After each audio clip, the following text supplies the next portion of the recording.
அக்பரது நில வருவாய் நிர்வாகத்தை பத்தி பாக்குறோம். அக்பரது நில வருவாய் முறை வந்து ஜப்தி அல்லது பந்தோபஸ்த் அப்படின்னு சொல்லிட்டு அழைக்கிறாங்க. ராஜா தோடர்மால் தான் வந்துட்டு அதனை வந்து சீரமைச்சிருப்பாரு. நிர்வாக முறையை வந்துட்டு ராஜா தோடர்மால் தான் வந்து சீரமைச்சிருப்பாரு. அதற்கு தஹாசாலா அப்படிங்கறது பேர். அந்த முறைக்கு பேர் என்ன அப்படின்னு பார்த்தோம்னா தஹாசாலா. அக்பரது நில வருவாய் முறை வந்து ஜப்தி அல்லது பந்தோபஸ்த் அப்படின்னு அழைக்கப்பட்டுச்சு. இதை வந்து சீரமைத்தவர் யாருன்னா தோடர்மால். ராஜா தோடர்மால் தான் இந்த நில வருவாய் முறையை வந்து சீரமைச்சிருப்பாரு. அதற்கு என்ன பேர் அப்படின்னு பார்த்தோம்னா தஹாசாலா அப்படிங்கிற பேரு. இது வந்து 1580 நிறைவேற்றப்பட்டது. நிலங்களை வந்து 4 வகையா பிரிக்கிறாங்க. அது என்னென்னு பார்த்தோம் அப்படின்னா போலஜ், ஆண்டுதோறும் பயிரிடப்படும் நிலம் தான் அது போலஜ். அடுத்து பிரௌதி. பிரௌதி அப்படின்னா 2 ஆண்டுகளுக்கு ஒரு முறை பயிரிடப்படுவது பிரௌதி. அடுத்து சச்சார். சச்சாருங்கிறது 3 அல்லது 4 ஆண்டுகளுக்கு ஒரு முறை பயிரிடப்படுவது சச்சார். போலஜ், பிரௌதி, சச்சார், அப்புறம் பஞ்சார். பஞ்சாருங்கிறது 5 அல்லது அதற்கு அதிகமான ஆண்டுகளுக்கு ஒரு முறை பயிரிடப்படுவதா இந்த பஞ்சார். நிலவரி பொதுவாக பணமாக தான் செலுத்தப்பட்டுச்சு.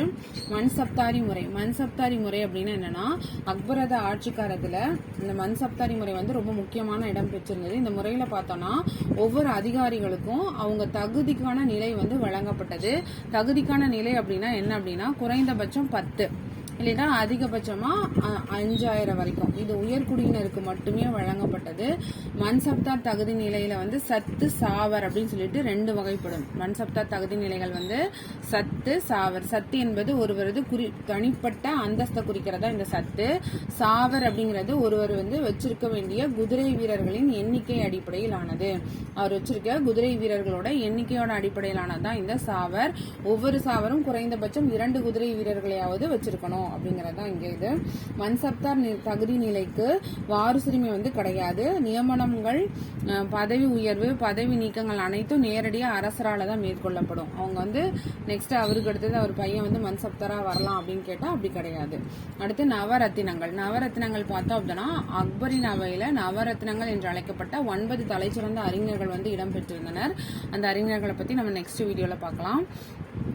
அடுத்தது ஜஹாங்கீர். அக்பரோட மகன் யார் அப்படின்னு பார்த்தோம்னா ஜஹாங்கீர். நம்ம இந்த ஆர்டர்ல வந்து பாபருக்கு அடுத்தது ஹுமாயூன், ஹுமாயூனுக்கு அடுத்தது அக்பர் பார்த்தோம். இதுல ஹுமாயூன் பீரியட்ல ஷெர்ஷா, சூர் வம்சத்தை சேர்ந்த ஷெர்ஷா வந்து ரூல் பண்ணியிருப்பாரு.